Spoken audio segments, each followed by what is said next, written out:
32 वर्षीय भूपेंद्र, 22 वर्षीय तेजस, नौजवान गोपीनाथ, त्रिशूर का रहने वाला 26 साल का नौजवान, बेंगलुरु का 20 साल का इंजीनियरिंग स्टूडेंट और गोरखपुर का एक कपल।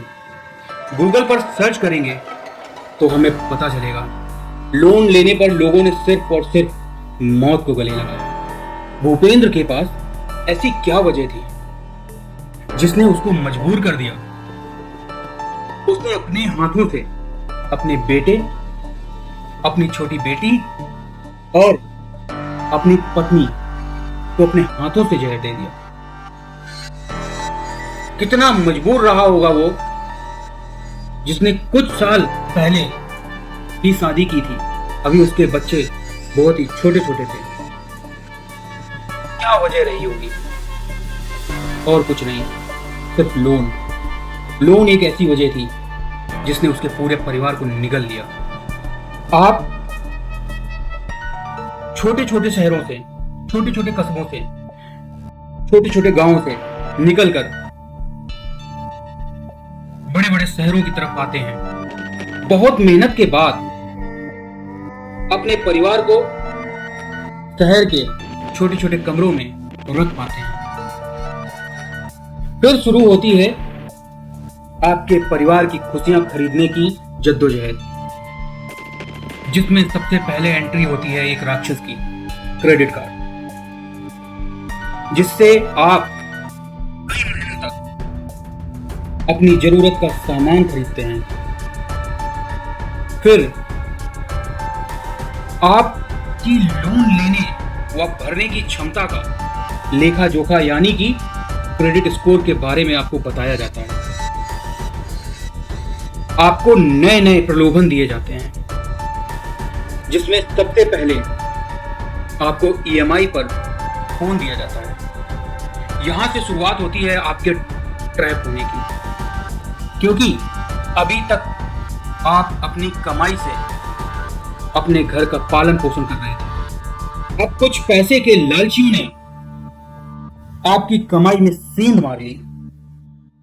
अब शुरू होता है एक नया खेल, लालचियों का असली खेल, आपकी कमाई को हड़पने का खेल। आपको एक फोन किया जाता है, उसमें आपको एक प्रलोभन दिया जाता है। या तो वो प्रलोभन आपको पर्सनल लोन के रूप में होगा या कार लोन के रूप में होगा, और आप उनके इस जाल में फंस जाते हैं। अब आपकी कमाई के 3 हिस्से ये लालची लोग ले जाते हैं, जिसके बाद कुछ समय बाद सब खत्म हो जाता है,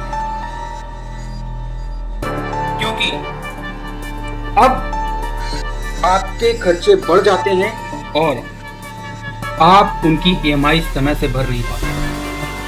आगे तो आपको पता ही है क्या हुआ, उन सभी के साथ क्या हुआ जिन्होंने उनसे लोन लिया। ये राक्षस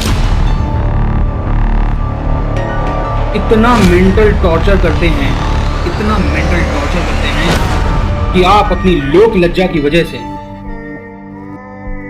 मौत को ही गले लगाना पसंद करते हैं।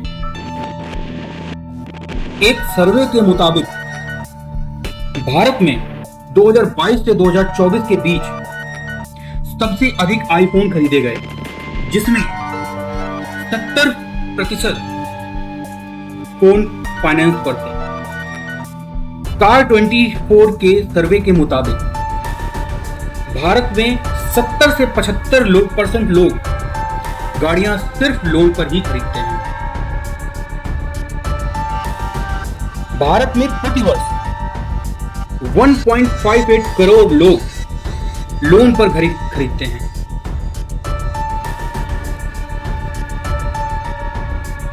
यह हाउसिंग मार्केट का 89.66% है। रिजर्व बैंक ऑफ इंडिया के मुताबिक भारत के करीब 10 करोड़ लोग क्रेडिट कार्ड यूज करते हैं और एक सर्वे के मुताबिक भारत के करीब 70% क्रेडिट कार्ड यूजर्स अपनी जरूरत का सामान ईएमआई पर ही खरीदते हैं। इन सब आंकड़ों से हमें अनुमान लगाना चाहिए कि हमारी युवा पीढ़ी, हमारी आने वाली जनरेशन किस ओर जा रही है। वैसे तो ये खेल आज का नहीं है, ये खेल बहुत पुराना है और ये सदियों से चला आ रहा है।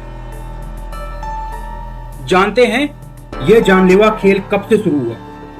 वैसे तो प्राचीन काल से इस राक्षस का जन्म हुआ था, जिसने चंद सिक्कों के लिए अपने किसी सगे को गिरवी रख दिया, जिसका जिक्र प्राचीन कई लेखकों ने अपनी पुस्तक में किया है।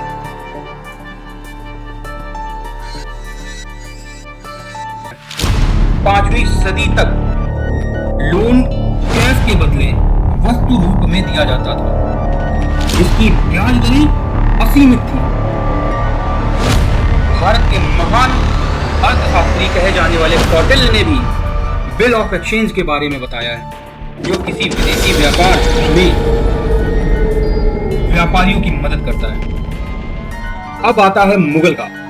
मुगलों के टाइम में भी इस राक्षस के अनेक स्वरूप थे, जैसे दस्तावेजे इंदु तलाक, जिसका मतलब होता था मांग पर लोन, जबकि दस्तावेजे मियादी का मतलब होता था कुछ समय बाद लोन के लिए।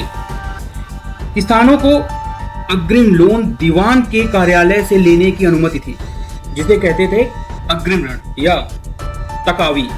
अब बात करते हैं ब्रिटिश काल की। अंग्रेजों के आते ही भारत में लोन का स्वरूप बदल गया और लोन देने का विस्तार होने लगा। यहाँ बैंकिंग का भी उदय हुआ। भारत में पहली बैंक ऑफ हिंदुस्तान के नाम से बनाई गई, जो ज्यादा दिन नहीं चल पाई। 1832 में वह बैंक बंद हो गई, लेकिन उसके बाद कई सारे देशों ने बैंकिंग सिस्टम को अपना लिया और वहां पर उदय हुआ नई बैंकिंग सिस्टम का। इनमें से बंगाल, कलकत्ता, बॉम्बे ये मेन शहर थे जिन्होंने बैंकिंग सिस्टम को अपनाया। और तब शुरुआत होती है व्यापारियों, साहूकारों और किसानों को लोन देने की प्रक्रिया। इसी समय में 1935 में रिजर्व बैंक ऑफ इंडिया की नींव रखी गई। अब जब आजाद भारत की सुबह हो चुकी थी, तो भारत में बैंकों का बहुत तेजी से विस्तार होता है और व्यापारियों को लोन देने की प्रक्रिया और तेजी से शुरू हो जाती है और बैंकों का एकीकरण शुरू होता है। साथ ही साथ बैंकों का उदारीकरण और निजीकरण भी शुरू हो चुका होता है। इसके अलावा बैंकों से कर्ज लेने के लिए आम नागरिकों को भी कुछ शर्तों पर लोन दिया जाने शुरू हो जाता है। 21वीं सदी में लोन लेने की प्रक्रिया में एक बहुत ही बड़ा बदलाव आता है, क्योंकि अब समय था मोबाइल क्रांति का। हर हाथ में मोबाइल पहुंचने के साथ साथ आम जनता के लिए लोन लेना उसके हाथों में था। वह 24 घंटे में कभी भी लोन के लिए अप्लाई कर सकता था। वह इन चाल को नहीं समझ पाया, आम जनता इसमें फंसती चली गई। शुरुआत होती है NBFC की, नॉन बैंकिंग फाइनेंशियल कंपनी, जो आपका पैसा अपने पास या तो डिवेंचर या बॉन्ड के रूप में जमा करा सकती हैं। जिन्हें अपने पास पैसा लाने के लिए बैंकों से कर्ज मिलता है सस्ते दामों पे। वो आम पब्लिक को बहुत कम शर्तों पे, जहां बैंकिंग सिस्टम में बहुत जटिलता से लोन प्राप्त होता था, वहीं पर नॉन बैंकिंग फाइनेंशियल कंपनीज ने उनको कम शर्तों पर लोन देना स्टार्ट कर दिया और यहां से सारी शुरुआत होती है सभी प्रकार की दिक्कतें स्टार्ट हो जाती हैं।